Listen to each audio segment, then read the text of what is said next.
ഹരിശ്രീ ഗണപതായ നമ അവിഘ്നമസ്തു ഗും ഗുരുഭ്യോ നമഃ. എല്ലാവർക്കും നമസ്കാരം.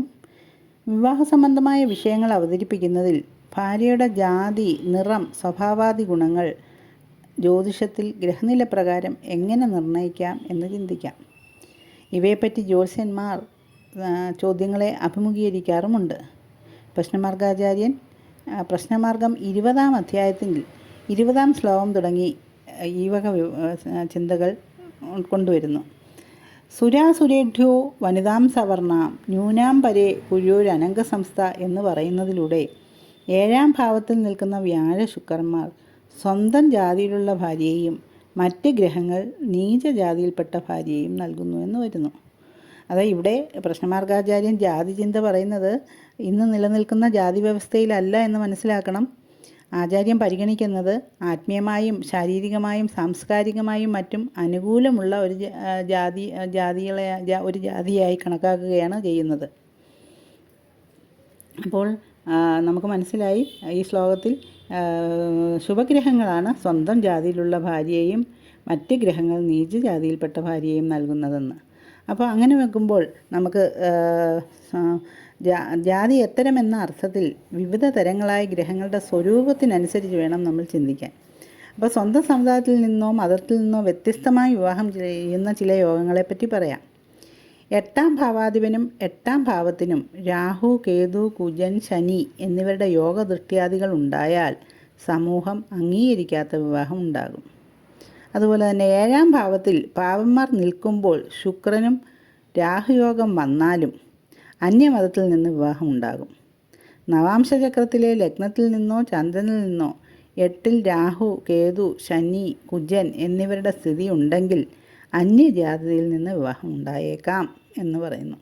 ഈ യോഗങ്ങളൊക്കെ സ്ത്രീക്കും ബാധകം തന്നെ. അപ്പം അതാണ് നമുക്ക് ജാതി ചിന്തയെപ്പറ്റി പറയാനുള്ളത്. ഇനി നിറത്തെപ്പറ്റി പറയുകയാണെങ്കിൽ 7-ാം ഭാവാധിപൻ അംശിച്ച രാശിയുടെ അധിപൻ, 7-ാം ഭാവാധിപൻ നിൽക്കുന്ന രാശിയുടെ അധിപൻ, ഇവരിൽ കൂടുതൽ ബലമുള്ള ഗ്രഹത്തിൻ്റെ ശരീരത്തിന് തുല്യമായിരിക്കും ഭാര്യയുടെ ശരീരം എന്ന് പറയണം. അത് മധുപിംഗലത് ചതുരസ് തനു തുടങ്ങിയ ഓരോരോ ശ്ലോകം വെച്ച് നമുക്ക് ചിന്തിക്കാം എന്ന് വരുന്നു. അപ്പോൾ അങ്ങനെ നോക്കുകയാണെങ്കിൽ ബലമുള്ള ഗ്രഹം സൂര്യനായാൽ കണ്ണിന് തേനിൻ്റെ നിറം, ബലം കുറഞ്ഞാൽ പിങ്കളവർണ്ണമായിരിക്കും. ഒത്ത ശരീരവും പിത്തപ്രകൃതിയും വിശപ്പും ദാഹവുമൊക്കെ അധികമുള്ള പ്രകൃതിയുമായിരിക്കും. തലമുടി കുറഞ്ഞ വിധവുമാകും. ഇനി ചന്ദ്രനാണെങ്കിൽ അല്പം ഉയരം കുറഞ്ഞ് തടിച്ച രൂപമായിരിക്കും. കൈകാലുകൾ ഉരുണ്ടിരിക്കും. മൃദുവായ സംഭാഷണമാകും. മനോഹരങ്ങളായ കണ്ണുകളായിരിക്കും. സ്വഭാവങ്ങൾ വേഗത്തിൽ മാറും. എല്ലാ കാര്യങ്ങൾക്കും ഓർമ്മയുണ്ടാകും. വാദപിത്തങ്ങൾക്ക് പ്രാധാന്യമുള്ള ശരീരപ്രകൃതിയായിരിക്കും. ഇനി ചൊവ്വ ആണെങ്കിൽ ഉഗ്രതയും യൗവനയുക്ത ശരീരനും ദാനശീലനും പിത്തപ്രകൃതിയും ചഞ്ചലചിത്തനും വണ്ണം കുറഞ്ഞ അരക്കെട്ടുള്ളവനും ഹിംസപ്രകൃതിയും വധതാടനാദികളിൽ താല്പര്യമുള്ളവളും ദേഹസൗന്ദര്യത്തിലും പ്രശംസയും താല്പര്യമുള്ളതും വിശപ്പും ദാഹവും അധികമുള്ളതുമായിരിക്കും പങ്കാളി. അതുപോലെ ബലമുള്ള ഗ്രഹം ബുധനാണെങ്കിൽ അന്യരെ അനുകരിച്ച് സംസാരിക്കുക, എപ്പോഴും സന്തോഷപ്രകൃതിയായിരിക്കുക, എല്ലാവർക്കും കേൾക്കാൻ ഇഷ്ടമുള്ളത് പറയുക, വാദപിത്ത കഫങ്ങൾക്ക് തുല്യ പ്രാധാന്യമുള്ള ദേഹവുമായിരിക്കും. ഇനി വ്യാഴമാണെങ്കിൽ വണ്ണമുള്ള ശരീരവും ചെമ്പൻ തലമുടിയും പൂച്ചക്കണ്ണുകളും ശാസ്ത്രാഭ്യാസം മൂലം പരിഷ്കൃതമായ മനസ്സും ധർമ്മബുദ്ധിയും കഫപ്രകൃതിയായ ദേഹവും ഊഹാപോഹപ്പടവും അതിനിപുണതയും സൗമ്യ സ്വഭാവമുള്ളവളാകും. ഇനി 7-ാം ഭാവാധിപതിയോ അതിൻ്റെ അംശകാധിപതിയോ ശുക്രനാണെങ്കിൽ സംഗീതം, നൃത്തം, സുഗന്ധദ്രവ്യങ്ങൾ, വിശിഷ്ടമായ സുഗന്ധ പദാർത്ഥങ്ങൾ, വസ്ത്രങ്ങൾ, സ്ത്രീകൾ, കാവ്യ നാടകാലങ്കാരങ്ങൾ തുടങ്ങിയ ഐഹിക സുഖങ്ങൾ വേണ്ടുവോളം അനുഭവിക്കുന്നവളും മനോഹരവും യൗവനയുക്തവും മതസ്വഭാവവും ഭംഗിയുള്ള കണ്ണുകളും കഫവാദപ്രകൃതിയും സൗമ്യ സ്വഭാവവും കറുത്ത ചുരുണ്ട മുടിയുള്ളവളുമാകും ഭാര്യ. ഇനി പരിപരുത്ത രോമങ്ങൾ, പ്രകാശം കുറഞ്ഞ കണ്ണുകൾ, ഉത്സാഹമില്ലായ്മ, കോമ്പല്ലുകൾ, ചടച്ചുയരം കൂടിയ ശരീരം, വാതാധികമായ ദേഹസ്വരൂപം, വധതാടനാദികൾ ഏഷണി കൂട്ടുക, ക്രൂരസ്വഭാവം, പരിഭ്രമശീലം, ദേഷ്യം, ഇങ്ങനെ നീണ്ട താടിമീശയും തലമുടിയും ഒക്കെയുള്ളവരായിരിക്കും ശനിയുടെ സ്വരൂപം. ബലമുള്ള ഗ്രഹം ശനിയാണെങ്കിൽ ഭാര്യയുടെ ഗുണങ്ങൾ ഈ വിധമായിരിക്കും.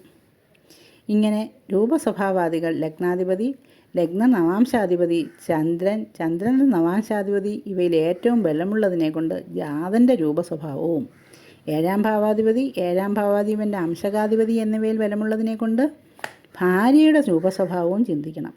ഈ വിധം ചന്ദ്രസ്വഭാവങ്ങളും ഭാര്യയുടെ സ്വഭാവവും മനസ്സിലാക്കി അനുയോജ്യമായ സ്ത്രീയെ വേണം വിവാഹം കഴിക്കുവാൻ. ഇനി സ്ത്രീ ജാതകത്തിൽ ലഗ്നാധിപതി, ലഗ്നനവാംശാധിപതി, ചന്ദ്രൻ, ചന്ദ്രനവാംശാധിപതി എന്നിവയിൽ ബലമുള്ളതിനെ കൊണ്ട് സ്ത്രീയുടെ രൂപസ്വഭാവാദികളും, ഏഴാം ഭാവാധിപൻ്റെ അംശകാധിപൻ എന്നിവരെ കൊണ്ട് ഭർത്താവിൻ്റെ ഗുണഗണങ്ങളും മനസ്സിലാക്കണം. ചുരുക്കത്തിൽ ശുക്രൻ, ഏഴാം ഭാവാധിപൻ, ഏഴിൽ നിൽക്കുന്ന ഗ്രഹം ഇവയിൽ ബലം കൂടുതലുള്ള ഗ്രഹത്തിൻ്റെ നിറം, സ്വഭാവം മുതലായ ഗുണങ്ങളായിരിക്കും ഭാര്യയ്ക്കുണ്ടാകുന്നത് എന്ന് മനസ്സിലാക്കണം. സൂര്യൻ്റെ വർണ്ണം ചുവപ്പും ബലം കുറവാണെങ്കിൽ നിറം കറുപ്പ്. ചന്ദ്രന് വെളുത്ത നിറം, സൂര്യനോടടുക്കുമ്പോൾ മങ്ങും. കുജൻ ബലവാനാണെങ്കിൽ ചുവപ്പ്, ബലഹീനനായാൽ ചെമ്പൻ നിറം. വ്യാഴത്തിൻ്റെ ബലമുണ്ടായാൽ ഓറഞ്ച് നിറം, കുറഞ്ഞാൽ മഞ്ഞൾ നിറം. ശുക്രൻ്റേത് ഇളം കറുപ്പ്, ശനിയുടേത് നല്ല കറുപ്പ്. ഇങ്ങനെ ജാതൻ്റെ നിറത്തെ ചിന്തിക്കുവാൻ ലഗ്നാധിപൻ, അംശകാധിപൻ, ചന്ദ്രൻ്റെ അംശാധിപൻ ഇവയിൽ ബലം കൂടിയ ഗ്രഹത്തിന് വരുന്ന നിറമാകും. മറ്റ് ഗ്രഹങ്ങളുടെ യോഗവും ദൃഷ്ടിയും അറിയണം. ഗ്രഹത്തിന് ദൃഷ്ടിയോ യോഗമോ ഉണ്ടെങ്കിൽ അതത് ഗ്രഹത്തിൻ്റെ നിറം തന്നെയാകും. യോഗമോ ഇല്ലെങ്കിൽ ഈ വിധം ഏഴാം ഭാവത്തെ കൊണ്ട് ഭാര്യയുടെ സ്ത്രീജാതകത്തിൽ ഭർത്താവിൻ്റെയും നിറവും സ്വഭാവവും മനസ്സിലാക്കണം. ഇത്രയൊക്കെയാണ് എനിക്ക് നിറസ്വഭാവാദികളെപ്പറ്റി പറയുവാനുള്ളത്.